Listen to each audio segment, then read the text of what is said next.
Do a quick engine bay video.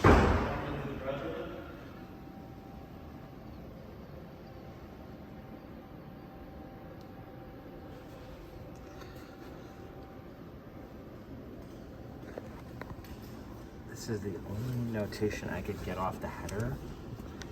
I'm gonna zoom in. Looks like it says VBK.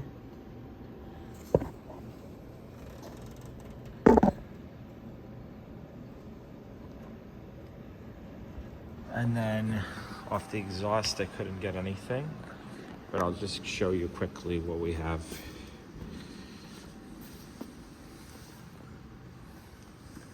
Looks like a stainless steel tip.